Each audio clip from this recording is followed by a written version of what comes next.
مبارکہ پر اپنی عقیدتوں اور محبتوں کا خراج عقیدت پیش کرنے کے بعد میرے معزز سامعین کرام اور میرے محترم بزرگوں، السلام علیکم ورحمۃ اللہ وبرکاتہ۔ کیا کسی شاعر نے کہا تھا، محبوب کی محفل کو محبوب سجاتے ہیں، آتے ہیں وہی جن کو سرکار بلاتے ہیں۔ بندہ خود نہیں آتا، سرکار کی نظر عنایت پڑتی ہے تو وہ اللہ اس کے حبیب کا ذکر کرنے کے لیے جمع ہو جاتا ہے۔ میرے پیر صاحب نے بڑی پیاری ایک حدیث پاک نقل کی ہے، فرماتے ہیں کہ جس شخص پر اللہ کی ایک نظر رحمت پڑ جاتی ہے، اللہ اسے ہمیشہ کے لیے عذاب نار سے دور کر دیتا ہے۔ عربی مقولہ ہے، عند ذکر الصالحین تنزل الرحمہ، جہاں اللہ کا ذکر ہوتا ہے، اللہ کے نیک بندوں کا ذکر ہوتا ہے، وہاں اللہ کے رحمتوں کا نزول ہوتا ہے۔ تو یہ رحمت والی، برکت والی یہ محفل ہے، مبارکباد کے مستحق ہیں ہمارے ندیم بھائی جنہوں نے اللہ کے بندوں اور اللہ کا ذکر کرنے کے لیے ہم سب کو یہاں پر جمع ہونے کا ایک موقع دیا ہے۔ اللہ تعالیٰ میری اور آپ کی حاضری کو اپنی بارگاہ میں قبول و منظور فرمائے۔ اہل خانہ کا اہتمام کرنا اپنی بارگاہ میں قبول و منظور فرمائے۔ بھائی انہوں نے اہتمام کیا ہے، اللہ تعالیٰ ان کو دارین کی خوشیاں عطا فرمائے، اور والدین کی انہوں نے صالح ثواب کے لیے اس کا اہتمام کیا ہے، اللہ تعالیٰ ان کو غریق رحمت فرمائے اور ان کے قبور کو اپنے نور سے روشن اور منور فرمائے۔ چند چیزیں چھوٹی سی گفتگو کرنی ہے، چند چیزیں صالح ثواب کے حوالے سے، اور ایک دو معراج کی باتیں کہہ کر آپ سے اجازت چاہوں گا۔ اللہ مجھے حق بیان کرنے، آپ کو سننے کی توفیق عطا فرمائے۔ حضرت رابعہ بصری اللہ کی بڑی ہی نیک خاتون گزری ہیں۔ جس طرح نیک اللہ کے ولیوں میں، بندوں میں شیخ عبدالقادر جیلانی، حضور داتا گنج بخش، حضور خواجہ غریب نواز کا نام ہے، اسی طرح عورتوں میں آپ کا رابعہ بصری کا بڑا ہی نام ہے۔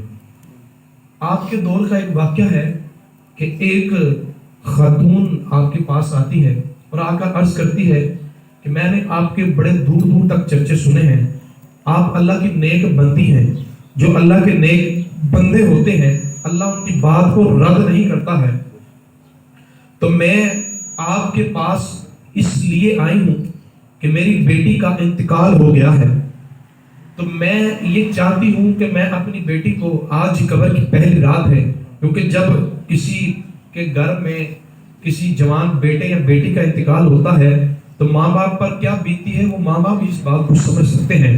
تو ماں کی مامتا سے برداشت نہ ہوا، کہا میری لاڈلی جوان بیٹی تھی، بڑی ہی نازوں سے پالا تھا، آج وہ مجھے چھوڑ کر اس دنیا سے پردہ کر گئی ہے، میں چاہتی ہوں کہ قبر کے اندر اس کے ساتھ کیا معاملہ ہو رہا ہے، میں وہ دیکھنا چاہتی ہوں۔ تو میں نے آپ کے دور دور تک چرچے سنے ہیں، میں چاہتی ہوں کہ کوئی آپ مجھے وظیفہ بتائیں کہ میں وہ وظیفہ کروں تاکہ اپنی بیٹی کو خواب کے اندر دیکھوں کہ اس کے اندر قبر کے اندر کیا معاملہ ہو رہا ہے، وہ قبر کے اندر کس طرح اپنے ساتھ اپنی زندگی بسر کر رہی ہے، قبر کے اندر اس کے ساتھ کیا اللہ نے معاملہ فرمایا ہے، میں یہ دیکھنا چاہتی ہوں۔ رابعہ بصری فرماتی ہے یہ اللہ کا راز ہے، راز کو راز رہنے دو، جب راز کھل جاتا ہے تو وہ راز نہیں رہتا ہے۔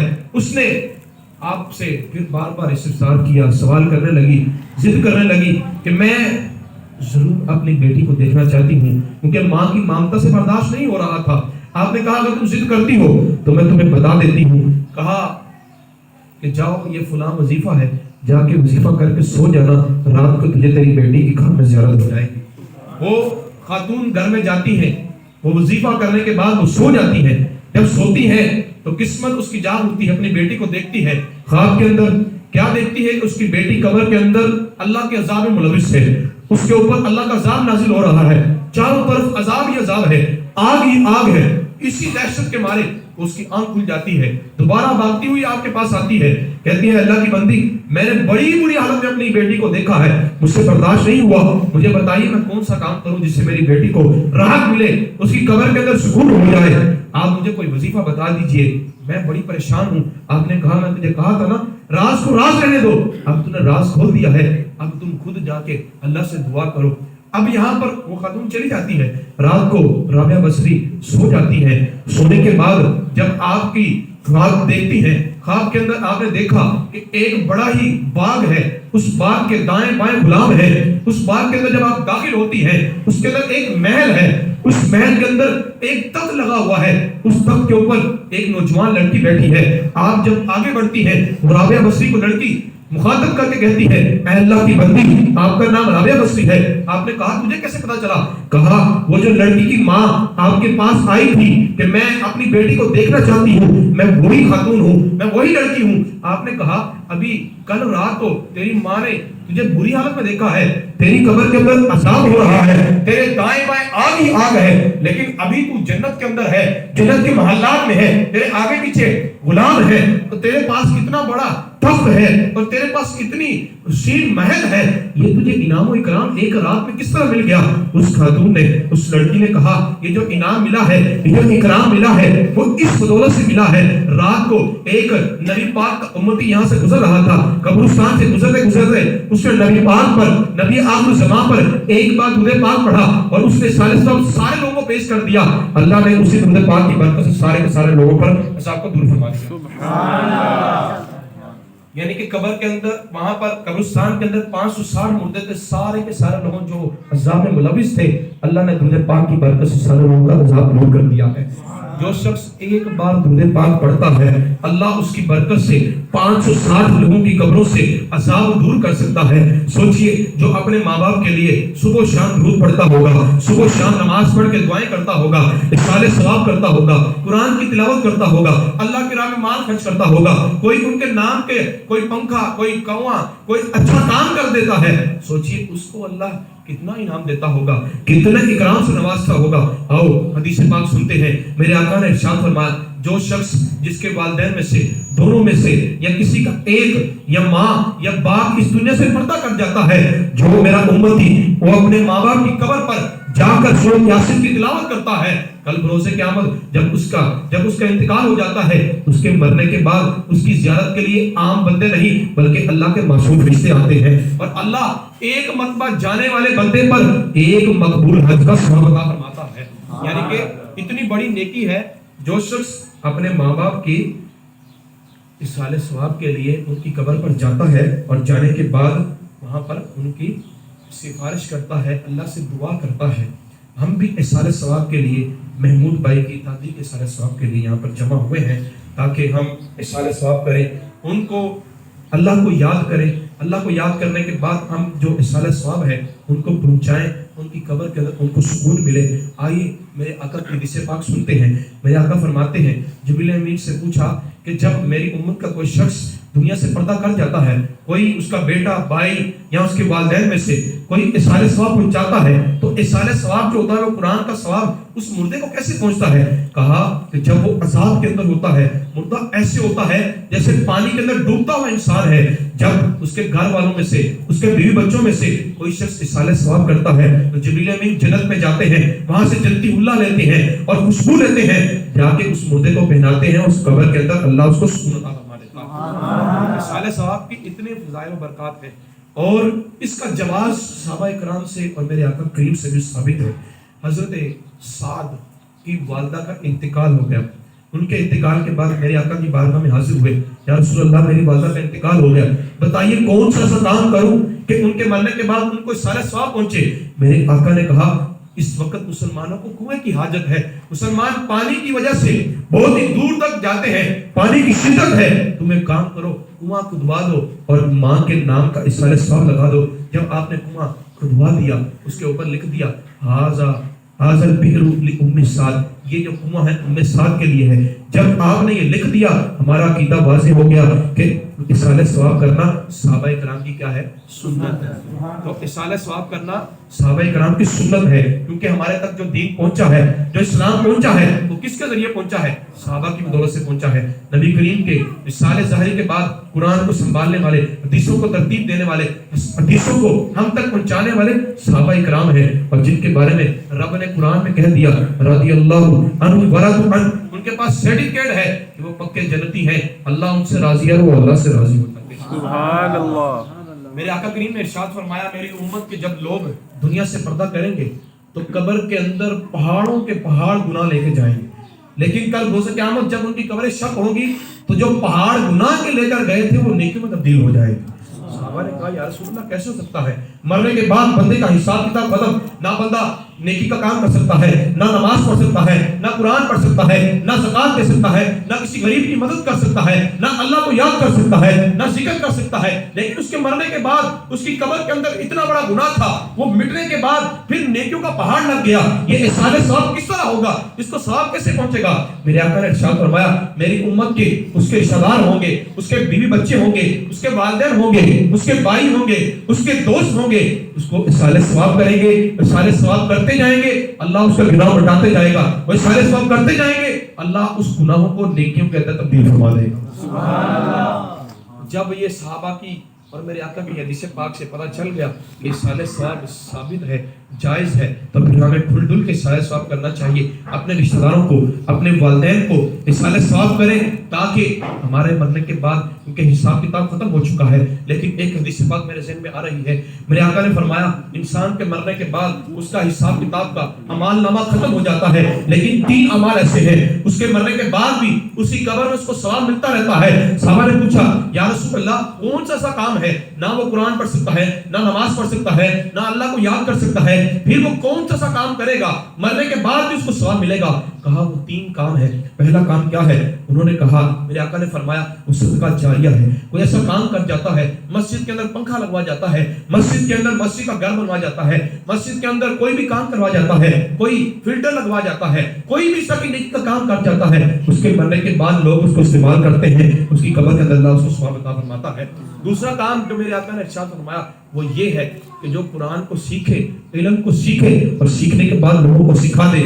خیرکم من تعلم القرآن وعلمہ، میرے آقا نے فرمایا تم میں سے بہترین وہ ہے جو قرآن کو سیکھتا ہے دوسروں کو سکھاتا ہے۔ جب انسان مر جائے گا انتقال کرنے کے بعد اس نے 1 نہیں 2 نہیں کافی سارے بچوں کو حفظ کروایا ہے، قرآن پڑھایا ہے، درس نظامی کروایا ہے، وہ بچے جو ہیں اس دین کو، اس شمع کو بجھائیں گے نہیں بلکہ آگے لوگوں تک پھیلائیں گے، وہ پھیلتا پھیلتا وہ صبح قیامت تک چلتا رہے گا، وہ صدقہ جاریہ سارے کا سارا اس پڑھانے والے کی قبر میں ثواب ملتا رہے گا۔ تیسرا جو بڑا کام ہے، یہ 2 کام ہر بندہ نہیں کر سکتا ہے، تیسرا کام ہر بندہ کر سکتا ہے، آپ بھی کر سکتے ہیں، میں بھی کر سکتا ہوں۔ وہ کون سا کام ہے؟ جب صحابہ نے پوچھا میرے آقا نے فرمایا وہ ہے نیک اولاد۔ کہا وہ نیک اولاد کیسے؟ کہا جب بندہ اس دنیا سے پردہ کرے گا، اپنے بچوں کی اچھی تربیت کی ہوگی، اپنی بیٹی کو پردہ سکھایا ہوگا، اپنے بیٹے کو نماز کا حکم دیا ہوگا، وہ آپ کے لیے دعا کرے یا نہ کرے اس کے منہ سے خود بخود دعا نکلے گی، ربنا اغفر لی ربنا اغفر لی ولوالدی، اے اللہ میری بھی مغفرت کر دے اور میرے والدین کی کوشش کر۔ فرمایا کوئی شخص مرنے کے بعد اپنے بچوں کو قرآن کی تعلیمات دے کے جاتا ہے، بچوں کو اچھی تعلیم دیتا ہے، اسلام کی معلومات دے کے جاتا ہے، وہ بچے پھر اس کے مرنے کے بعد اس کو یاد کرتے ہیں، اس کو دعا کرتے ہیں، اس کے لیے سارے ثواب کرتے ہیں۔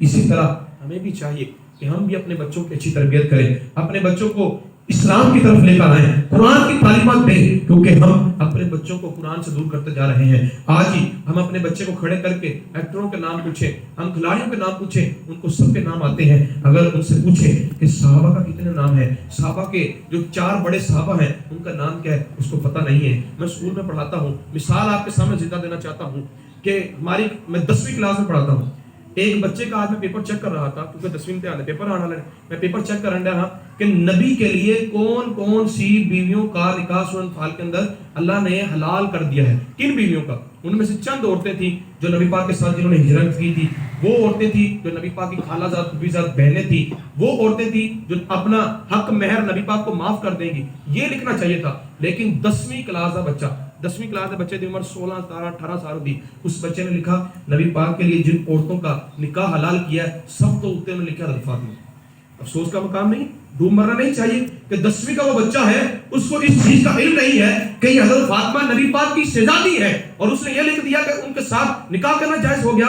کیا بیٹی کے ساتھ باپ کا نکاح ہو سکتا ہے؟ نہیں۔ ہم کس طرف جا رہے ہیں؟ ہم مغرب کی اتنی ان کو اپنے اوپر لوگوں کر چکے ہیں، ان کی محبت میں اتنا جو ہے ہم ان کو فالو کر چکے ہیں کہ ہم دین اسلام کو بھولتے جا رہے ہیں، دین اسلام کو پیچھے کرتے جا رہے ہیں۔ ایک دفعہ ایک استاد نے کھڑے ہو کے کہا کہ ہماری کلاس میں جو بچے ہیں وہ بڑے ہو کر کیا بننا چاہتے ہیں؟ ایک بچے نے کہا میں بڑا ہو کر پائلٹ بنوں گا، ایک نے کہا میں پولیس والا بنوں گا، ایک نے کہا میں ڈاکٹر بنوں گا، ایک نے کہا میں استاد بنوں گا، ایک نے کہا میں انجینئر بنوں گا۔ ایک کونے میں چھوٹا بچہ بیٹھا ہے، اس نے کہا کہ میرے استاد جی جب میں بڑا ہوں گا تو میں بڑا ہو کے صحابی بنوں گا۔ استاد نے کہا پتر سارے دے سارے دنیا دی گلاں کر دے، تینوں کنے شوق پا دیتا، تینوں کنے دسیا کہ میں بڑا ہو کے صحابی بناں گا؟ اس بچے نے کیا جواب دیا؟ دل کے کانوں سے سماعت کیجئے گا۔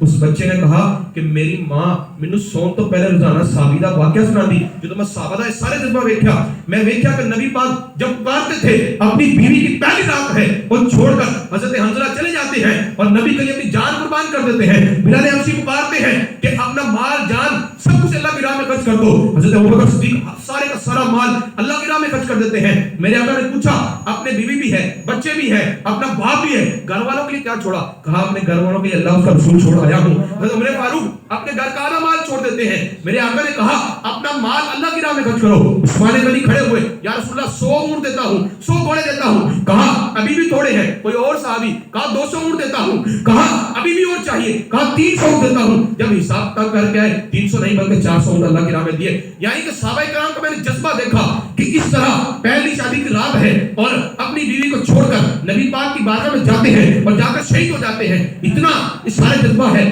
جب میں نے دیکھا تو میرے دل میں یہ محبت بیٹھ گئی، میں بڑا ہو کے صحابی بنوں گا، سبحان اللہ، میں بڑا ہو کے صحابی بنوں گا۔ بتانے کا مقصد یہ ہے کہ ہم اپنے بچوں کی تربیت جس طرح کریں گے، بچوں کا ذہن ہوتا خالی، ہم اس ذہن میں جو چیز ڈالیں گے وہی اس کو لے کر چلے گا۔ آج میں نے بچے کو قرآن کی تعلیم دی ہوگی، اسلام سکھایا ہوگا، اللہ کی محبت سکھائی ہوگی، نماز پڑھنے جاؤں گا اپنے ساتھ انگلی پکڑ کے نماز کے لیے لے کر جاؤں گا، وہ بچہ بڑا ہو کے مسجد کا امام بنے گا، قرآن پڑھنے والا بنے گا۔ اور جب اس کو فلمی ایکٹر دکھائے ہوں گے، فلمیں دکھائی ہوں گی، گاؤ ماتا دکھائی ہوگی، تو پھر وہ گاؤ ماتا سے محبت کرے گا۔ ہم اسلام کی محبت سکھائیں، ہم ہمارے بچوں کو ہمارے رب کے بارے میں، فرشتوں کے بارے میں، ہمارے نبی کے بارے میں، انبیاء کے بارے میں نہیں پتا، نبی اور رسول کی نہیں پتا، لیکن اس کو یہ پتا ہے بھگوان کنوں کہتا ہے، انہوں اے ضرور پتا ہے کہ گاؤں ماتا کنوں کہتا ہے، انہوں اے ضرور پتا ہے کہ آتش کدا کنوں کہتا ہے۔ کیوں؟ کیونکہ وہ فلماں دے وچ ویندا ہے کہ وہ سارے سارے بیاہ والے دن کو پیچھے گھومدے نے اور حکومت تو بعد انج بیاہ ہوندا ہے۔ نہیں پتا تو یہ نہیں پتا کہ نبی پاک کی کتنی بیویاں تھیں، ان کے نام نہیں پتا،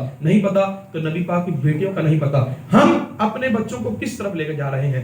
ہم کس طرف جا رہے ہیں؟ خدا اپنے گھر والوں کو، اپنے بچوں کو اسلام کی محبت سکھائیں، اسلام کی تعلیمات سکھائیں۔ میرے آقا کریم معراج کی رات جب گئے تھے اور جا کر دیکھا تھا کہ ایک شخص ہے، اس کے سر کے اوپر ایک فرشتہ ہے جس کے ہاتھ میں ہتھوڑا ہے اور وہ اس شخص کے سر کے اوپر مارتا ہے، تو میرے آقا نے کہا جبریل امین اس فرشتے کو اس پر رحم نہیں آتا، اس کا سر کچل دیا جاتا ہے اور پھر ایک بار ہی نہیں سارا دن یہی کام کرتا ہے، تو اس کو رحم نہیں آتا؟ کہا اللہ نے اس کو بغیر کانوں سے پیدا فرمایا ہے۔ کہا کیوں؟ کہا اگر کان ہوں گے سنے گا تو رحم آئے گا، اس لیے اللہ نے بغیر کانوں کے اس کو پیدا کیا ہے، اس کا کام یہ ہے اس کو تھوڑا مارنا ہے۔ کہا ایسا کیوں ہے؟ یہ بندہ کون ہے؟ کہا یہ وہ بندہ ہے جو آپ کا امتی ہے لیکن نمازوں کے ٹائم سو جانے کا پابندی ہے، جو بندہ نمازوں کے ٹائم سوتا نہیں۔ کہا صبح قیامت تک اس کو یہی سزا ملنی، جڑا بندہ نمازہ ٹائم سو جاتا ہے اودی ایڈی سخت سزا ہے، جڑا بندہ سیرے میں نماز پڑھتا اس کو سوچنا چاہیے اس کے ساتھ کتنی سخت سزا والا معاملہ ہوگا۔ معراج کو اگر اللہ نے بڑی بڑی خوشخبریاں بھی دی ہیں، وہاں پر سزائیں بھی سنائی ہیں۔ جہاں اللہ غفور رحیم ہے، 70 ماؤں سے زیادہ پیار کرتا ہے، اگر ماں کا معاملہ آئے، ماں نو کیا جائے کہ تیلی پھاڑ کے اپنے بچے نو اگ لاؤ، کدی بھی زندگی دے پلیکھے نال بھی نہیں لاندی، تے ماں 70 اللہ تو 70 ماؤں نال زیادہ پیار کرتا ہے۔ وہاں اللہ غفور رحیم ہے، یہاں جبار و قہار بھی ہے۔ اگر اس نے ہم پر رحمت اور شفقت کا حکم بھی دیا ہے تو اپنی اس نے جبار و قہار ہونے کا بھی حکم دیا ہے کہ نماز پڑھو، اللہ کا حکم مانو، اس کے رسول کی اطاعت کرو اور اس کے حکم کے مطابق زندگی گزارو، پھر ہی اللہ تم پہ شفقت کرے گا اور اللہ مہربانیاں کرے گا۔ آخر میں ایک بات کہہ کر اجازت چاہتا ہوں، معراج کی رات کے حوالے سے ایک بڑی خوشخبری بھی ہے اور اس میں ہمارے لیے وعید بھی ہے۔ میرے آقا کریم کا دلائل احمد جوش میں آیا۔ ایک دفعہ میرے آقا کریم حضرت عائشہ سے کہتے ہیں کہ اے میری زوجہ مانگو کیا مانگتی ہو، جو مانگو گی تجھے دیا جائے گا۔ یہ بات کہنا ہر ایک کے بس کی بات نہیں ہے، وزیر اعظم یہ گل نہیں کر سکتا ہے جو منگو گے دیاں گے، وزیر اعظم بھی ہر چیز نہیں دے سکتا، کیونکہ وزیر اعظم کی سلطنت صرف ملک دی حد تک ہوندی، لیکن میرے نبی کی سلطنت مرفعنا لک ذکر، اے محبوب کوئی تیرا ذکر کرے یا نہ کرے 14 طبق تک میں تیرا ذکر بنا کر دیتا ہوں۔ میرے ذکر کو ہر دنیا کے اندر ہر جگہ میں نے روشن کر دیا ہے، کوئی ذکر کرے یا نہ کرے ہر جگہ معراج کی رات ہر جگہ میرے نبی کا ذکر بلند کر دیا ہے۔ اور میرے نبی کی ذکر کی کیا شان ہے، میرے نبی کے ساتھ جو چیز کی نسبت ہو جاتی ہے اللہ اس کو بھی قسمیں کھا کھا کے قرآن میں بیان کرتا ہے۔ تو معراج کی رات کے حوالے سے میں بتا رہا تھا، حضرت عائشہ سے میرے آقا نے کہا عائشہ جو بھی مانگو گے ملے گا۔ حضرت عائشہ کہتی ہیں یا رسول اللہ گل بڑی بڑی ہو گئی، مینوں اجازت دو جا کے ابا حضور کو مشورہ نہ کر لواں۔ میرے آقا نے کہا جاؤ جو مانگنا چاہتی ہو مانگو۔ حضرت عائشہ صدیقہ اپنے والد محترم حضرت ابو صدیق کی بارگاہ میں حاضر ہو جاتی ہیں، عرض کرتی ہیں ابا حضور آج دریائے رحمت جوش دے وچ کچھ چھوٹی شے نہیں منگنی، بڑی کوئی شے منگنی، مینوں کوئی مشورہ دو، مجھے بتائیں کہ میں اپنے شوہر سے، اپنے میاں سے، تاجدار انبیاء سے، تاجدار ختم نبوت سے کون سی چیز مانگوں جو میرے لیے دنیا میں بھی آخرت میں بھی کام آئے۔ تو حضرت ابوبکر صدیق نے کہا جاؤ جا کر مجھ سے کہنا جو معراج کی رات ہے رب کی اور آپ کی ملاقات ہوئی تھی، ملاقات کے درمیان جو رازیں گلاں ہوئیں اور راز دی گلاں چ گل دس سکو۔ آپ وہاں سے بڑی خوش ہو کے آتی ہیں، میرے آقا کی بارگاہ میں حاضر ہو جاتی ہیں۔ میرے آقا نے کہا کہ بتاؤ کون سی چیز میرے یار نے مانگی ہے، کس چیز کا میرے یار نے انتخاب کیا ہے۔ میرے آقا کہتے ہیں جب میرے آقا نے فرمایا، عائشہ صدیقہ عرض کرتی ہے یا رسول اللہ میرے ابا حضور نے فرمایا ہے، میرے ابا فرما رہے ہیں کہ جو معراج کی رات آپ کی رب کی ملاقات ہوئی تھی، ملاقات کے درمیان جو راز کی گلاں ہوئی سن اور راز کی گلاں جو ایک گل دس دو۔ میرے آقا مسکرانے لگے، کہا میرے یار دا انتخاب ہی کیڑا سونا ہے، منگیا تے علم مانگا، چاہتا تو دنیا کی شہرت مانگ لیتا، چاہتا تو مال مانگ لیتا، کار کوٹی مانگ لیتا، بینک بیلنس مانگ لیتا، اور نہیں مانگا تو دنیا کی شہرت نہیں مانگی، دنیا کا مال نہیں مانگا، مانگا تو علم مانگا۔ میرے آقا کریم مسکرا دیے، کہا عائشہ ویسے جڑا راز ہوندا ہے نا وہ دس دتا جائے نا تے وہ راز نہیں رہندا، لیکن میں تیرے نال وعدہ کیتا سی جو مانگے گی ملے گا۔ اس واسطے سنو دل کے کانوں سے سماعت کیجئے، میرے آقا نے جو عائشہ کو کہا تھا اس میں ہمارے لیے بھی پیغام ہے اور بہت بڑی خوشخبری ہے۔ میرے آقا کریم نے کہا اے عائشہ میرے رب کے درمیان جو ملاقات ہوئی تھی، راز کی بات ہوئی تھی، وہ راز میرے اور رب کے درمیان تھا، تو پہلی خاتون ہے جس کو میں وہ راز بتانا چاہ رہا ہوں، کیونکہ میں نے تجھ سے وعدہ کیا ہے۔ وہ راز یہ ہے، میرے رب نے مجھ سے فرمایا تھا، فرمایا اے میرے حبیب آپ کی امت میں کوئی شخص اپنے ساتھی اپنے مسلمان بھائی کے دل میں خوشی داخل کرے گا، اللہ اس کو اس کے بدلے میں داخلے جنت فرما دے گا۔ سبحان اللہ۔ میرا کوئی ساتھی پریشان ہے، میرا بھائی، میرا کزن، میرا چچا صاحب بھائی، میرا ماموں، میرا دادا، میرا نانا، میرا بھتیجا، میرا بیٹا کوئی پریشان ہے، میں نے اس کی پریشانی کو دور کر کے اس کی مدد کر دی، اس کے ساتھ جا کے کھڑا ہو گیا، اس کے سر پہ شفقت کا ہاتھ رکھ دیا، اس کی جس طرح بھی مدد کی اللہ اس کے بدلے مجھے داخلے جنت کر دے گا۔ حضرت عائشہ بڑی خوش ہوئی کہ دل میں سوچ رہی ہیں ابا حضور کے پاس جا رہی ہیں، میرے ابا تو وہ ہیں غریبوں کی مدد کرتے ہیں، یتیموں کے سر پہ ہاتھ رکھتے ہیں، ایک بیوہ خاتون ہے اس کے گھر پہ جا کے پوچھا لگا دیتے ہیں اور بڑے ہی نیکیوں کے کام کرتے ہیں، ان کے در سے کوئی خالی نہیں گیا ہے، انہوں نے ایک نہیں ہزاروں نہیں بلکہ لاکھوں لوگوں کی مدد کی ہے۔ میرے ابا کو فری کا جنت کا ٹکٹ مل گیا ہے، وہ خوشی کے مارے ابا حضور کی بارگاہ میں حاضر ہو جاتی ہے، عرض کرتی ہے آج بہت بڑی آپ کے لیے خوشخبری، فری جنت کا ٹکٹ آپ کے لیے لے کر آئی ہوں۔ آپ بڑے ہی پریشان تھے اور آپ نے اسی پریشانی میں پوچھا اے میری بیٹی بتاؤ تو صحیح میرے آقا نے کیا فرمایا ہے؟ کہا کہ میرے آقا نے فرمایا ہے جو میری اور رب کے درمیان راز کی بات ہوئی تھی، وہ راز کی بات یہ تھی جو شخص اپنے مسلمان بھائی کے دل میں خوشی داخل کرے گا اللہ اس کو داخل جنت فرما دے گا۔ تو مجھے اس چیز کی خوشی ہے، آپ غریبوں کی مدد کرتے ہیں، کوئی یتیم ہے اس کے سر پہ ہاتھ رکھ دیتے ہیں، ایک بیوہ خاتون ہے اس کے گھر پہ جا کر رات کو پوچھا لگاتے ہیں، اس کی خدمت کرتے ہیں، کسی کو کسی طرح کی مدد کی چاہیے ہوتی ہے آپ اس کی مدد کرتے ہیں، بلال حبشی کو آزاد کروانے والے آپ ہیں، ہزاروں لاکھوں لوگوں کی آپ نے مدد کی ہے، آپ کو جنت کا ٹکٹ مل گیا ہے، آپ کے لیے بہت بڑی خوشخبری ہے۔ حضرت ابوبکر صدیق نے جب سنا آپ نے رونا شروع کر دیا، حضرت عائشہ بڑی حیران ہوئی، کہا ابا حضور آپ کے لیے خوشخبری ہے، آپ کو خوش ہونا چاہیے، آپ نے ہزاروں لوگوں کی مدد کی ہوئی ہے، آپ کے لیے جنت کا فری کا ٹکٹ مل چکا ہے۔ ابا حضور روتے جا رہے ہیں، پوچھا ابا حضور وجہ کیا ہے، رو کیوں رہے ہو؟ کہا عائشہ تم تصویر کا ایک رخ دیکھ رہی ہو، تصویر کا دوسرا رخ بھی دیکھو، ایک سائڈ دیکھ رہی ہو دوسری تصویر کا رخ دیکھو، دوسرا رخ یہ ہے اگر کسی مسلمان کے دل میں خوشی داخل کرو گے داخل جنت کر دیے جاؤ گے، اگر کسی مسلمان کے دل میں غم داخل کرو گے، کسی مسلمان کو تنگ کرو گے، اس کی دل آزاری کرو گے، اللہ تجھے اس کے بدلے میں داخل جہنم کر دے گا۔ اس بات نے مجھے رلا دیا ہے، اگر اس میں انعام بھی ہے تو اس میں سبق بھی ہے. یہ معراج کے رات کا ایک سبق لے کر میں آپ کے پاس آیا ہوں.